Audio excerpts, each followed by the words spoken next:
Përshëndetje dhe mirë se erdhët në kanalin tim në YouTube. Flasim pak për prokurorin e përgjithshëm pranë prokurorisë së Tiranës, zotin Osea Çela. Zoti Çela është emëruar si prokuror i përgjithshëm i Republikës së Shqipërisë në vitin në dhjetor të 2019-s.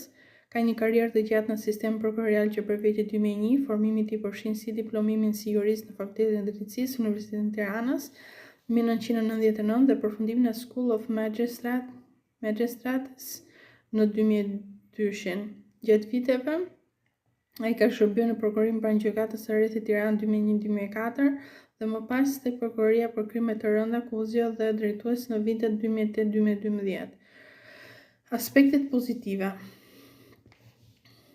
Eksperienca e gjatë, duke filluar punën që në më 2001, zoti Çela ka përvojë të thellë në hetimin e çështjeve të rënda penale, profesionalizëm dhe formim. Ai ka kaluar procesin e vetimit me sukses në 2019, angazhim institucional në rolin e tij aktual. Ai ka qenë aktiv në marrëdhënie ndërkombëtare të prokurorëve, bashkëpunime regionale dhe njoftime publike për gjendjen e sistemit të drejtësisë. Qasje reflektuese, për shembull, ai ka deklaruar se ndryshimi i kodit penal duhet të bëhet me autoritet duke konsideruar kapacitetet ekzistuese të sistemit. Sfidat dhe kritikat. Udhëheqësia nën presion. Sistemi i drejtësisë shqiptare përballet me sfida të mëdha, mungesë prokurorësh, ngarkesë pune, përçmëri të lartë publike. Zoti Çela ka pranuar këtë kontekst.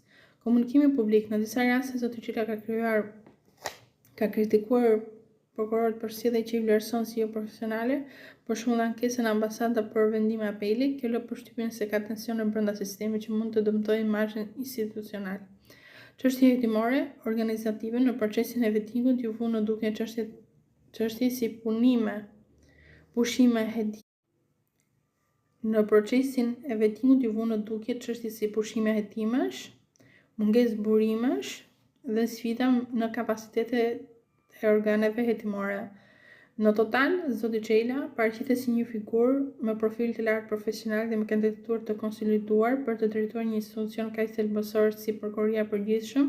Ai sjell eksperiencë, formim dhe një sens të reflektimit kritik për sfidat që ka sistemi i drejtësisë. Megjithatë, detyra që ka është jashtëzakonisht e vështirë, përballë tij qëndrojnë institucionet e kapacitetit të kufizuar, pritshmëritë publike